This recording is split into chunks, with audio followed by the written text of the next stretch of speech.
It wasn't a major accident, was it? I'm going on a trip now. So, take care of things there. When I heard my dad was hospitalized, I was taken aback. I had hoped my mother-in-law would come with me. But she left for her trip anyway. A week passed, and my mind was filled with these events, leaving my husband and I bewildered. Then, with no knowledge of what transpired, my mother-in-law came back with great energy. To her I said, "Your husband's funeral is over." She clutched her head, lost and confused by my words. My name is Catherine Turn. I'm turning 30 this year. I live with my husband Bob and my dad. I lost my mom at a young age, so my dad raised me, his only daughter. When getting married, I didn't want to leave my father alone. Bob happily agreed to this sentiment. Thanks to that, he came to live at my family home as a son-in-law. This year marks our 5th wedding anniversary. Hey Bob, let's go out for drinks this weekend. Found a great place. Is that so? Well, just don't drink too much, okay? If you get too drunk, it'll be hard for you to get home. Watching them talk and laugh together, there are moments they seem just like a real father and son. While Bob is a bit introverted, he's kind and friendly to everyone. My dad seems to appreciate that, which makes me happy. However, not everyone is happy about their bond. Enter my mother-in-law, Mary Matson. She seemed displeased that her precious son was living at his wife's family home. I can understand her feelings to some extent, but it was Bob's decision. Honestly, I wish she'd accept it. From the start of our marriage, whenever she visited, she never missed a chance to throw shade my way. Bob has married into your family, but he's still my son in every way that matters. No matter how many years pass, this line is always her opener. Then she continues with, "And remember, Catherine, you're not a guest when you're at your husband's family home. Help out with the chores." Saying this, she'd have me do everything from cleaning to cooking. But honestly, I never felt like I was just a visitor there. I carried out my duties without complaints, which probably annoyed her since she ran out of things to criticize. However, when it came to cooking, I'd always check in on how she preferred things. "Mary, how's the seasoning for the stew?" Without a word, she'd start adjusting it. Yet, she never missed an opportunity to critique. "This is nothing like our family's recipe. How could you make me taste this? Start over," she'd say, clearly displeased, and would then try to discard what I made. I always got angry at this behavior, but I could never speak up. I was afraid that if I did, I wouldn't know what she'd say next. Yet, in moments like these, my father-in-law would intervene. "Catherine put a lot of effort into that. How would you feel if someone tossed out your hard work? Well, it's not seasoned right. And it's too salty. Not good for our health." No matter how much he defended me, she wouldn't listen. I never intended to make the food overly salty.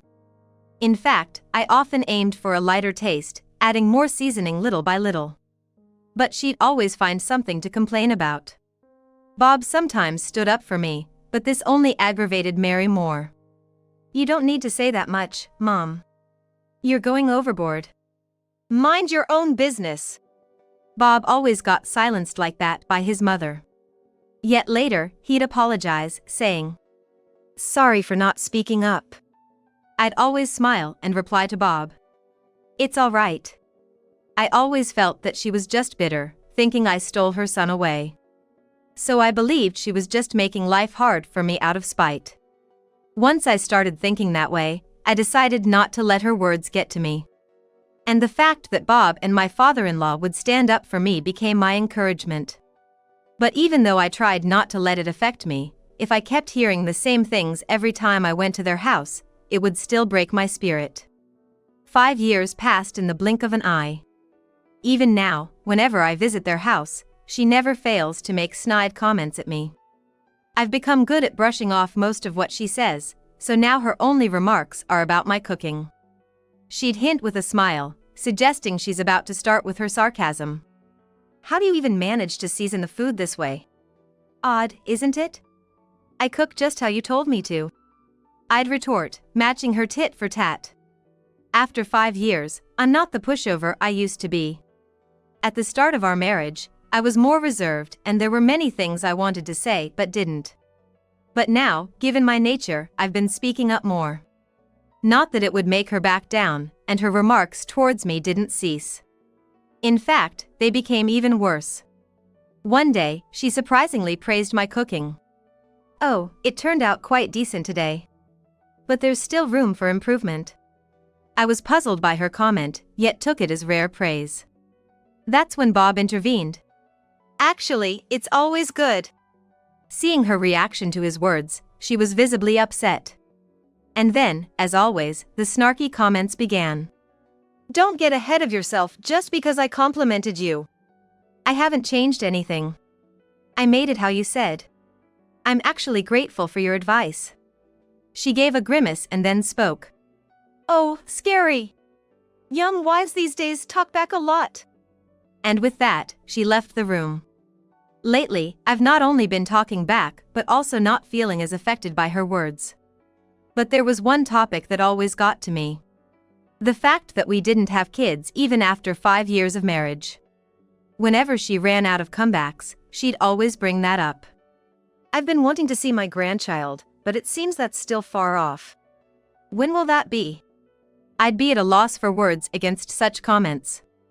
Indeed, not having children after 5 years does bring concerns. But I believe the more you rush things, the harder they get. So even though I try not to let it affect me, it still hurts when she brings it up. It was becoming a real source of stress for me. Then one day, she called me out of the blue. "Mary, what's the urgency?" I was puzzled by the sudden call. Then, the mother-in-law responded with a gleeful look on her face. "Oh, didn't I tell you? I'm going on a trip with my friends. I've been planning this for a while. I'll be back in about a week. Please take care of the house." I was shocked, as I hadn't heard anything about a trip. But then I realized something and asked. "It looks like you've packed only for yourself. Isn't your husband going?" "He's staying home. I'm going with my friends. Why would I bring him? So please take care of him." That's unexpected. Just as I was about to retort, my phone rang. However, I didn't recognize the number, so I initially ignored it, but the calls kept coming.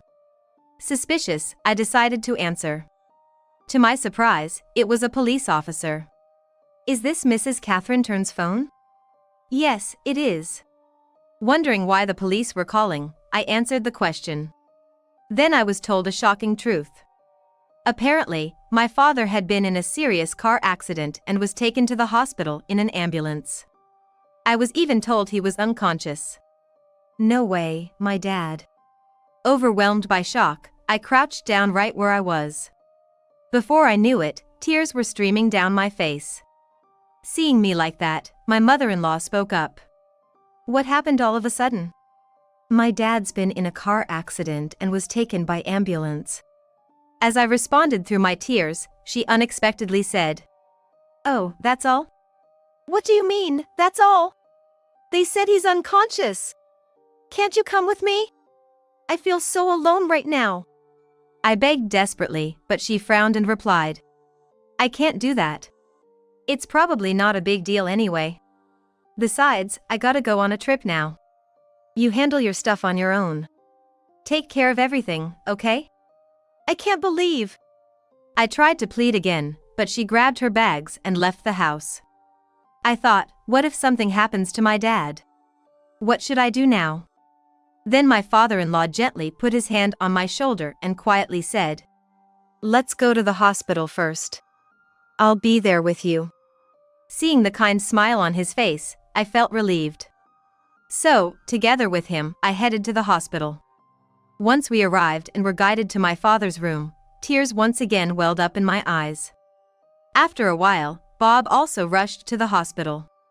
Instead of the distraught me, my father-in-law explained the situation, even mentioning my mother-in-law's trip. "Catherine, don't worry about anything now. Stay by your dad's side. I can manage things at home by myself. Don't stress out." "Thank you so much," I managed to say, overwhelmed with gratitude. And so, I kept a sleepless vigil by my unresponsive father's side. A week went by, and after dinner, Bob and I quietly drank some tea. Our minds were full, trying to process the events of the past few days. Then, unaware of our state, my mother-in-law came home cheerfully. "I'm back! Sorry for being so late.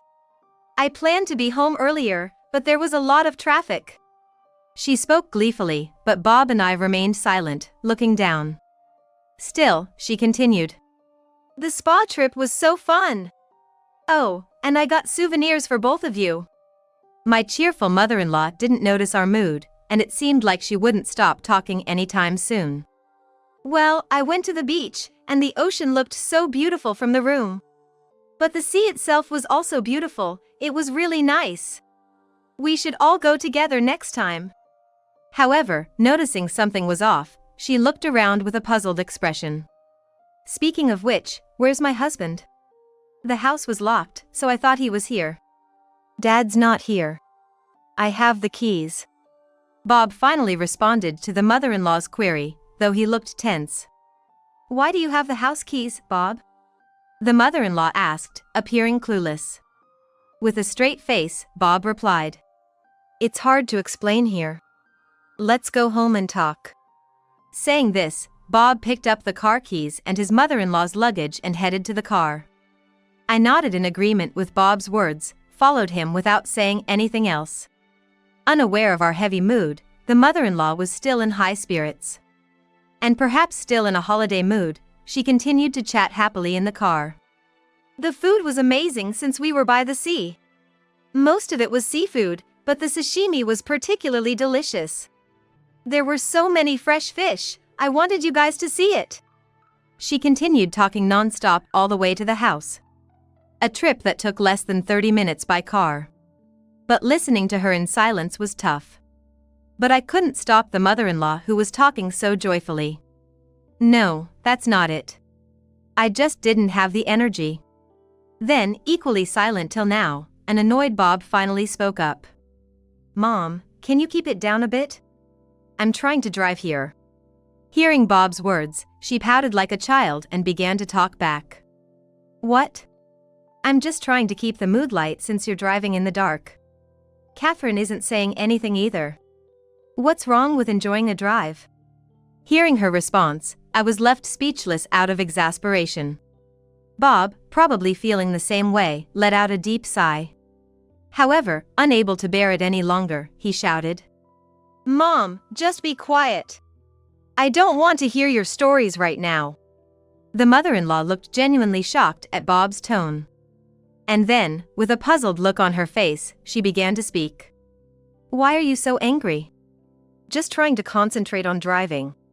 Please, just be quiet for now." Perhaps understanding, the mother-in-law finally fell silent. We then spent the rest of the trip in silence. A few minutes later, we finally arrived at the family home. And as Bob unlocked the front door, he entered the house. "I'm home. It feels good to be back. There's no place like home," the mother-in-law said, relieved, as soon as she entered the house. But when the lights turned on, she noticed something was amiss. She quietly began to speak. "Wait, where is he? He wasn't at your place either." Saying this, she called out for her husband multiple times. But there was no response, and the mother-in-law came up with an optimistic theory. "He's probably mad because I went on the trip without consulting him. He must have gone on a solo trip out of anger. That's why you guys couldn't tell me, right?" I was growing tired of her cheerful assumptions. And I wondered how she could come up with such ideas. At that point, an exasperated Bob responded. "Dad went on a long trip by himself. See? When's he coming back?" she asked Bob without a hint of doubt in her voice. I couldn't stay silent any longer and tried to steady myself before speaking. "He's not coming back." "What do you mean? Is he that mad?" Realizing she still didn't grasp the situation, I led her to a specific room. As she entered, she stood in shock and disbelief. "Is this some kind of joke?" "It's not a joke. We've already held Dad's funeral. The mother-in-law, now grasping the gravity of the situation, asked what had happened. "He was in a car accident," I replied, tears forming in my eyes. At Bob's words, my mother-in-law began to recall and speak. "There was that car accident. Remember? Catherine's dad was rushed to the hospital. And on that day, wasn't your father here too? After that, my dad woke up. He's still hospitalized, though." Hearing my words, my mother-in-law seemed lost and held her head, saying she didn't understand. I then explained what happened afterward. On the day my dad was taken to the hospital, my father-in-law accompanied him. I was by my unconscious father's side, taking care of him all the time. Concerned about my father and me, my father-in-law visited us daily. And a few days later, when my dad finally woke up, both my father-in-law and I were overjoyed. We had plans to go out for drinks once he was discharged. But then, on our way back, I tried to speak calmly, but I was overwhelmed with emotion and couldn't continue. Bob took over for me. Dad was apparently taken to the same hospital as Catherine's father. Catherine saw him being brought in by ambulance by chance and let me know.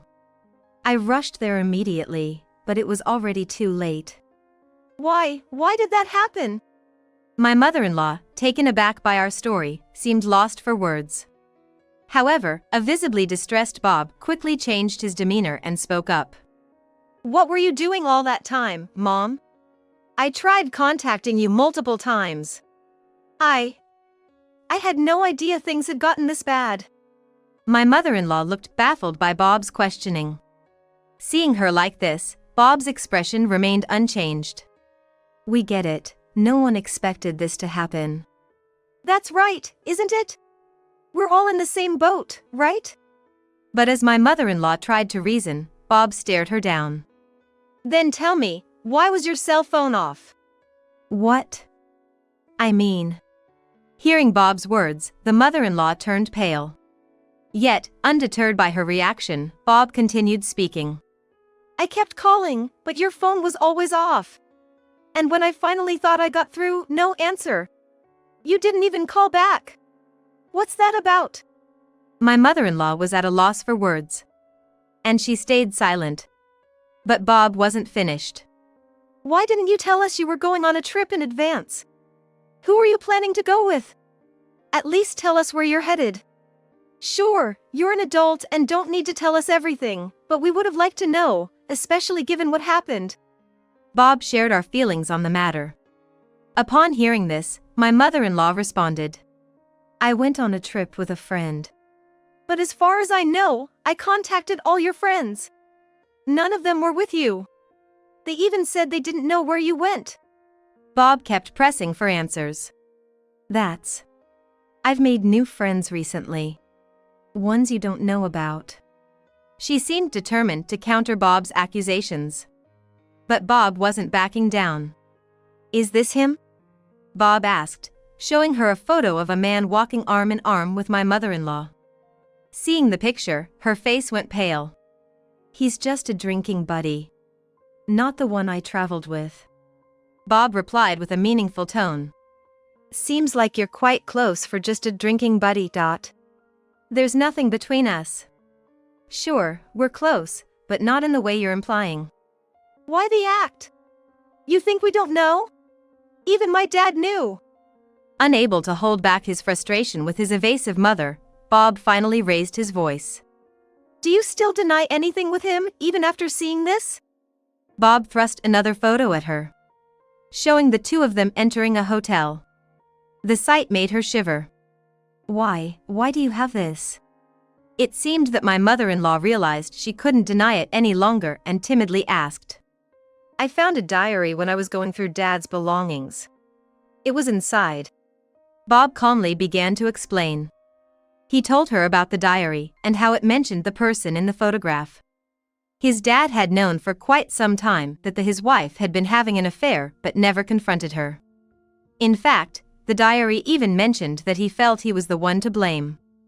"Dad's diary didn't blame you or say a single bad thing about you," Bob said. "I'm so sorry. I did go on a trip with him. I never thought it would lead to this. I'm truly, truly sorry. She apologized with tears in her eyes after understanding the gravity of her actions. I'm sorry to both of you. Please forgive me. I won't ever see him again and I'll change my ways. The mother-in-law pleaded while crying. However, Bob replied firmly, even if Dad forgave you, I will never. Hearing this, the mother-in-law collapsed on the floor, sobbing uncontrollably. Yet, we left her there and exited the house. Later, Bob told us about a local bar that was mentioned in his father's diary. He went there and discreetly asked around. Apparently, the mother-in-law hadn't been meeting with the man she traveled with. They had both been hiding the fact that they were married and decided to part ways without any arguments. However, neighbors and friends found out about her affair and the fact she skipped her husband's funeral for a romantic getaway. They shunned her, and this hurt led her to sell her house and move away. On my end, I still struggled to cope with my father-in-law's passing. But my spirits were lifted when my dad got discharged from the hospital. We reminisce about my father-in-law almost daily. I'm gonna go out for a drink soon. I had promised Bob's dad we'd have a drink together after he got better, so I'll bring his photo along. My dad said cheerfully. Please ensure you're fully healed before you go out. We don't want you sleeping just anywhere. Bob responded with concern. Nah, I'm fine. I'm not gonna sleep just anywhere with Bob's dad's photo. He chuckled, not taking my plea seriously. Yet, he looked genuinely happy. To be honest, I hadn't found much to smile about since my father-in-law passed away. But lately, I've found myself laughing a bit more. Probably due to these light-hearted conversations. There's another piece of joyous news too. I'm pregnant. And as I want my father-in-law to rest in peace, I aim to regain my happiness bit by bit. I can't remain sad forever, especially now that I have a child on the way.